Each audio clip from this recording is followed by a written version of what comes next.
Sebelumnya, Assalamualaikum warahmatullahi wabarakatuh. Perkenalkan, saya Dika Ersandi dengan NIM 20811133404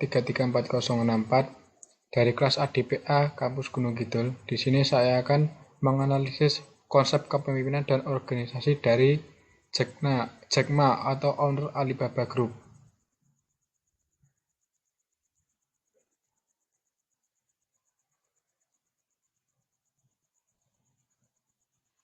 Definisi kepemimpinan. Kepemimpinan merupakan proses di mana seseorang memengaruhi orang lain untuk mencapai sebuah tujuan organisasi dengan cara yang lebih kohesif dan koheren serta lebih terarah. Faktor yang mempengaruhi kepemimpinan. Apa saja faktor yang mempengaruhi kepemimpinan? Ada 3 faktor yang mempengaruhi kepemimpinan. Yang pertama adalah pemimpin, anggota, dan situasi. Jack Ma sangat menunjukkan bahwa dirinya mempunyai ciri-ciri kepemimpinan seperti kepercayaan diri yang kuat. Hal tersebut dapat dibuktikan melalui perusahaan Alibaba Group yang ia dirikan, di mana ia mengambil resiko mendirikan perusahaan tersebut yang resiko-resiko tersebut tidak berani dilakukan atau tidak berani diambil oleh perusahaan lainnya. Selanjutnya ada anggota. Dalam mengatur dan memilih karyawan, perusahaan Jack Ma mempunyai strategi dengan mencari calon karyawan yang memiliki jiwa dan semangat yang sama dari karakteristik Alibaba Group. Jack Ma juga sering mengadakan bedah opini yang bertujuan mengembangkan skill yang dimiliki oleh karyawannya. Sehingga dalam mencari sebuah karyawan, Jack Ma sangat memperhatikan semangat pantang menyerah dan kinerja dari calon pegawainya. Yang selanjutnya adalah komunikasi. Di perusahaan Jack Ma atau Alibaba Group, mereka sangat mementingkan komunikasi. Komunikasi sangat diperlukan dalam mengatur sebuah perusahaan agar mereka tidak terjadi miskomunikasi dan terjadi pertengkaran. Dalam perusahaan Alibaba Group, Jack Ma menggunakan two-way komunikasi atau dua arah komunikasi. Ada komunikasi horizontal, vertikal, dan diagonal.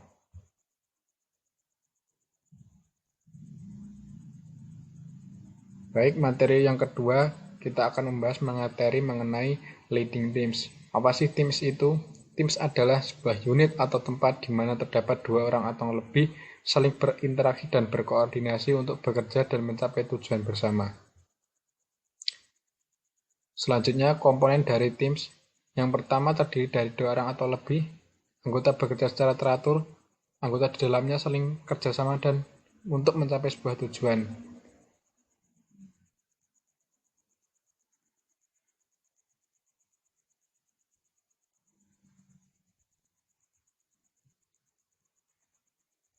Dalam perusahaan Alibaba Group pimpinan Jack Ma, terdapat 1.000 pekerja yang bekerja di sana dan terdapat 40 juta lapangan bisnis yang ia ciptakan.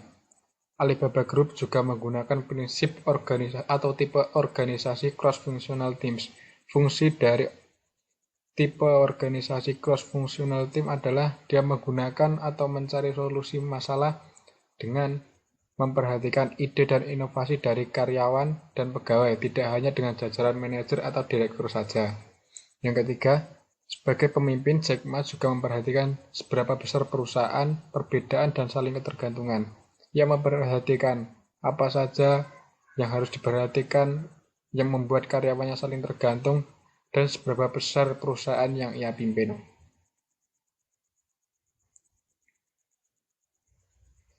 Materi yang selanjutnya adalah kepemimpinan dan keefektifan teams. Keluaran, yang pertama adalah keluaran atau output. Yang pertama, inovasi pada pegawai. Jack Ma sangat memberikan inovasi pada pegawainya agar ia mempunyai semangat yang tinggi, jiwa kerja yang keras, dan mempunyai kinerja yang baik di perusahaan. Yang kedua ada efisiensi. Dalam memimpin sebuah perusahaan, Jack Ma harus menetapkan atau mencari efisiensi kerja agar tidak terdapat miscommunication atau saling tumpang tindih pekerjaan yang membuat keluaran dari hasil produksinya tidak efektif atau efisien. Yang ketiga ada kualitas. Jack Ma sangat mementingkan kualitas dari perusahaan yang ia ciptakan. Untuk menjaga kualitas tersebut, ia memberikan inovasi pada pegawai dan menerapkan prinsip efisiensi agar kualitas produk yang diciptakan sangat baik. Yang ketiga, ada kebutuhan pegawai dan karyawan.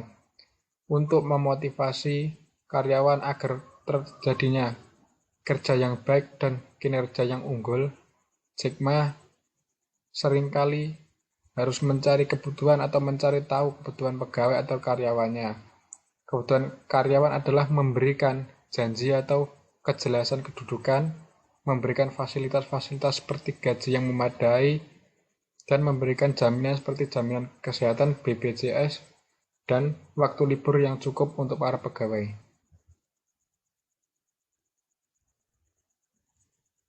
Materi yang selanjutnya adalah memimpin pada dunia maya.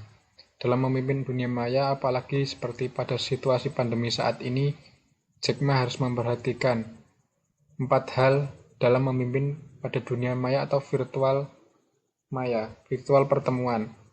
Yang pertama ada memilih anggota tim yang tepat, membangun hubungan perusahaan, menggunakan teknologi yang efektif, dan yang terakhir, setuju dengan aturan-aturan yang ada. Dalam memilih anggota, apalagi dalam virtual pertemuan, Jack Ma harus memilih anggota-anggota yang sangat dekat atau tidak asing dengan kemajuan zaman seperti penggunaan komputerisasi. Yang kedua, membangun hubungan perusahaan. Alibaba Group tidak hanya membangun atau hanya selingkup Alibaba Group sendiri. Dia membangun hubungan dengan perusahaan-perusahaan lain seperti perusahaan besar di luar negeri sana. Yang ketiga, menggunakan teknologi yang efektif. Masa komputerisasi atau zaman komputerisasi sekarang harus banyak digunakan oleh perusahaan besar seperti Alibaba Group untuk menciptakan produktivitas dan keluaran yang bagus. Yang terakhir, setuju dengan aturan-aturan yang ada. Dalam zaman modernisasi ini, aturan-aturan yang ada harus ditaati dan tidak bisa dianggap sepele atau dianggap sebelah tangan. Hal tersebut dilakukan agar perusahaan bisa menjalankan produksinya atau kegiatannya dengan baik. Materi yang kedua adalah teori kepemimpinan Steve Jobs atau owner dari perusahaan Apple.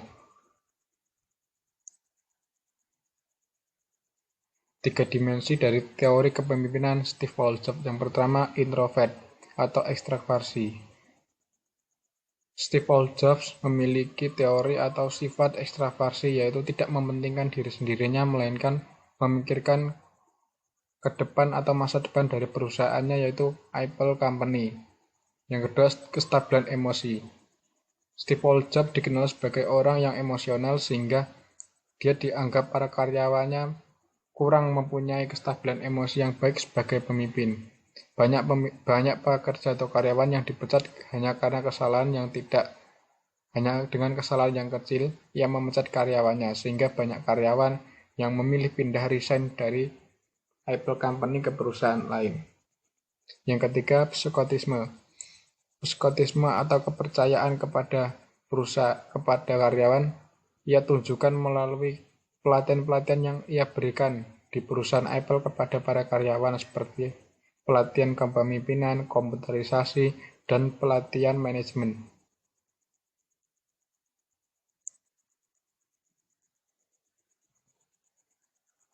Tipe kepemimpinan. Steve Jobs menggunakan tipe kepemimpinan autokratik, yaitu di mana ia menjadi orang yang paling berkuasa di Apple Company. Dia juga sangat dominan dalam mengatur para pegawai dan jajaran manajer. Para pegawainya pun menyetujui Steve Jobs menggunakan tipe kepemimpinan autokratik karena ia memiliki skill yang bagus seperti komputerisasi, desain grafis, dan penjualan atau marketing. Selanjutnya ada konflik dan negosiasi. Dalam sebuah perusahaan Apple Company atau perusahaan lain-lainnya terdapat 3 tahapan konflik atau 4 tahapan konflik. Tahapan konflik yang pertama adalah emergency, kedua cognition, ketiga ada dispute pegawai atau perbedaan pendapat antara pegawai dan pemimpin, dan yang terakhir keempat adalah intersection invention atau ketidaksamaan persepsi. Dalam mengatasi konflik, atau negosiasi, Steve Jobs memberikan kebebasan kepada karyawan untuk memberikan inovasi, ide-ide yang baru, serta desain-desain baru terhadap kemajuan perusahaan Apple. Selanjutnya, kekuatan dan politik. Steve Jobs merupakan pemimpin yang memiliki banyak skill dan kelebihan sehingga ia dapat mempengaruhi para karyawan untuk tetap tunduk padanya. Kekuatan yang ia miliki adalah ia mampu mendirikan perusahaan Apple yang dulunya hanya perusahaan yang bertempat di garasi mobil menjadi perusahaan yang paling terbesar di dunia dan mempunyai profit atau keuntungan yang paling tinggi di dunia.